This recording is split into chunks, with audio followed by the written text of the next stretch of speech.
Почитувани ученици, добар ден. Јас сум наставник Зоран Тодоров,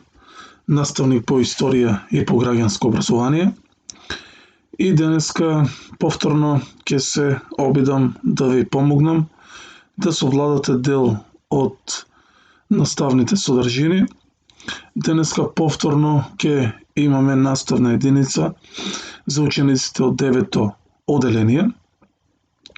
а тоа е наставната единица Македонска православна црква. Што значи дека и покрај ситуацијата во која се наоѓаме, напредуваме со материјалот и ете, следно кое што доаѓа на ред да видиме каква ќе биде положбата на Македонската православна црква по завршувањето на Втората светска војна. Пред да одиме со конкретни работи околу состојбата на Македонската православна црква по Втората светска војна, накратко само ќе одвоиме малку време да ја истакнеме суштинската потреба на македонскиот народ да има своја православна црква. Ако се сеќавате, во 18-тиот век Македонската православна црква беше укината од страна на османлиската држава и од тогаш па натаму македонскиот народ немаше своја сопствена црква. Од суштинска важност беше македонскиот народ да има своја посебна црква, особено за време на османлискиот период, односно кон крајот на 19 и почетокот на 20 век, кога во Османлиската империја преовладуваше така наречениот милет систем, односно поистоветување на религијата со националноста, па така тие што народи кои што имаат црква беа запишувани како националности. Така грците беа, односно луѓето кои што беа припадници на Цариградската патриаршија беа запишувани како грци, припадниците на Бугарската екзархија беа запишувани како бугари, припадниците на Српската црква беа запишувани како срби, а македонскиот народ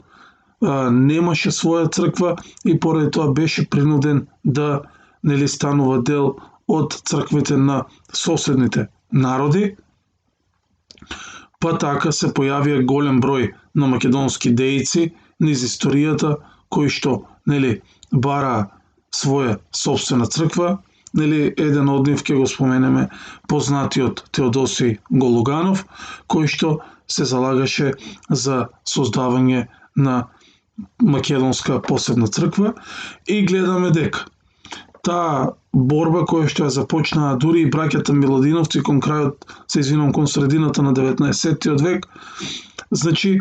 започнала и траела се до периодот по завршувањето на Втората светска војна, кога се пристапи кон возобновување на Македонската православна црква,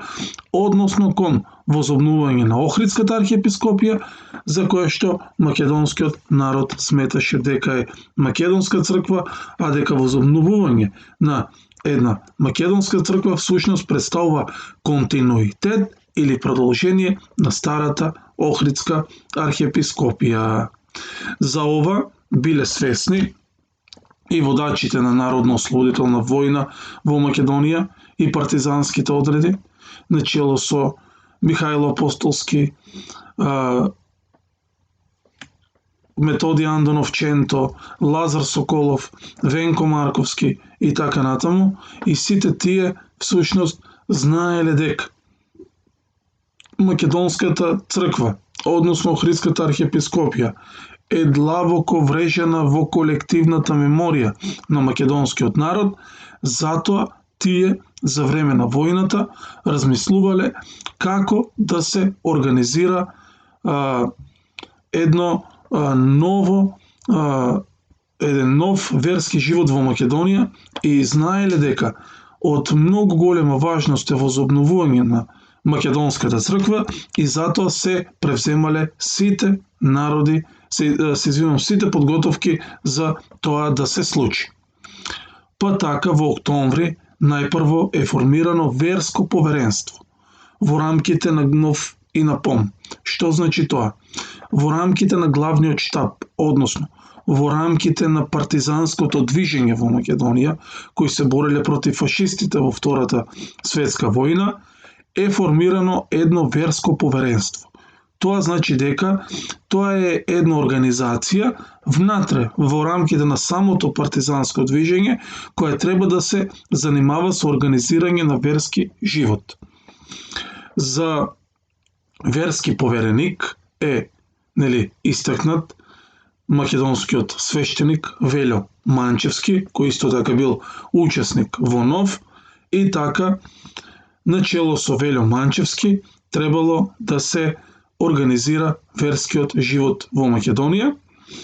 а една година подоцна бил формиран иницијативен одбор за свикување на прв македонски народен црковен собор. Меѓутоа, пред да се случи тоа, треба да се напомене дека дека во селото Издеглавје, значи исто во октомври 1943 година, односно на 21 октомври е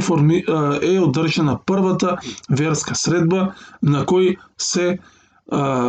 истакнале идните насоки за тоа како ќе биде организиран верскиот живот во Македонија. И така, ова верско поверенство, начело со Велјо Манчевски и иницијативниот одбор, се организирале и се одлучиле првиот македонски народен црковен собор да биде свикан веднаш после завршувањето на војната. И така, првиот македонски народен црковен собор се одржува на 4 и 5 март 1945 година во Скопје, во присуство на 300 делегати, односно во присуство на свештеници, меѓутоа имало и така наречени мирјани или верници, кои исто така биле дел од соборот. Во меѓувреме, сакам да ви напоменам дека исто така овие работи кои што ги зборуваме, дека треба да ги напишите во тетрадката со цел после тоа да ви биде олеснето учењето. И ќе се вратиме на македонскиот црковен собор. Кажавме дека одржан во Скопје на 4 и 5 март и дека имало 300 делегати, во кои делегати имало и свештеници, меѓутоа и цивилни лица, односно свештеници и мирјани. И така на овој прв црковен собор присуствувал и председателот Методија Андонов Ченто, односно председателот на АСНОМ, а да се подсетиме дека тогаш АСНОМ беше највисоко законодавно извршно тело, што значи практично Методија Андонов Ченто ја извршувал функцијата председател на Македонија, па така всушност тој во такво својство присуствувал на соборот, каде што имал и свое обраќање и каде ја истакнал потребата да македонскиот народ има своја собствена црква. Така, на овој собор ќе биде донесена една позната одлука, а таа позната одлука вели дека овие 300 делегати одлучиле дека треба да се возобнови Охридската архиепископија и да го носи името на славниот светец, Свети Климент, односно да се вика Свети Климентова Охридска архиепископија, а поглаварот на црквата да ја носи титулата Охридски архиепископ. И така биле удрени практично темелите на создавањето на македонската црква. Сега, треба да се напомене дека во овој временски период, посебно српската православна црква не била баш воодушевена од тоа македонците да имаат своја собствена црква, зошто бидејќи до пред војната верскиот живот во Македонија го организирала Српската православна црква и сите цркви кои што се наоѓале на територијата на Македонија, всушност биле управувани од Срби до 1945 година. Не сакајќи да се откаже од ваквите привилегии, Српската православна црква решила да го оспори канонското право на возобновување на Охридската архиепископија или канонското право на создавање на нова црква на територијата на Македонија. Меѓутоа, македонските свештеници нормално дека ќе бидат упорни и нормално дека ќе се залагаат за туркање напред на своите идеали, затоа ќе биде свикан вториот македонски црковен собор, кој што символично се одржува во Охрид како седиште на старата Охридска архиепископија. Така, овој втор македонски црковен собор се одржува од 4 до 6 октомври 1958 година, значи сум пропуштил да напишам година, значи да запишите во 1958 година, со учество на 219 делегати. На овој втор црковен собор било решено да биде возобновена Охридската архиепископија, а границите на Охридската архиепископија да се поклопуваат со државните граници на тогашна Социјалистичка република Македонија. Или, се извинувам, по право Народна република Македонија, а од 1963 година Социјалистичка република Македонија. Така, со ова била донесена одлука да биде создадена Македонска православна црква, а за прв архиепископ бил избран свештеникот Димитрија Стојковски, односно ќе го земе свештеничкото име Доситеј и ќе стане првиот македонски архиепископ, односно ќе го добие името Господин Доситеј. Така, нели, македонската црква почнува самостојно да ги решава своите проблеми. Но, тоа не било се, ќе видиме понатаму што ќе се случува. Ова е една историска фотографија од првата седница на вториот македонски црковен собор, одржан, како што веќе споменавме, во 1958 година, а ова е првиот македонски архиепископ Господин Доситеј. Иако се направиле напори од страна на српскиот патриарх Герман да дојде до приближување на односите помеѓу македонската и помеѓу српската црква, сепак србите се вратиле на старите позиции од пред војната и не попуштале и сакале контрола над сите цркви во Македонија. Тоа ќе го предизвика одржувањето на третиот македонски народен црковен собор, кој ќе се одржи во Охрид на 17 јули 1967 година и тука ќе биде донесена, нели, најзначајната одлука. Треба да се напомене дека повторно, сакајќи да искажат символика, македонските свештеници соборот го започнале со литургија од страна, нели, нормално на поглаварот Господин Доситеј, и тоа во црквата Света Софија, која се смета, нели, за најстар храм на старата Охридска архиепископија, и значајно за овој трет македонски народен црковен собор е тоа што ќе биде донесена одлука за автокефалност. Што значи автокефалност? Автокефалност значи самостојност, што значи македонската црква да не биде зависна во носењето на одлуки од било која друга црква, туку да биде самостојна и така ќе биде донесена автокефалност. Ова автокефалност, за жал, и ден денеска предизвикува црковни судири помеѓу македонската и православна црква,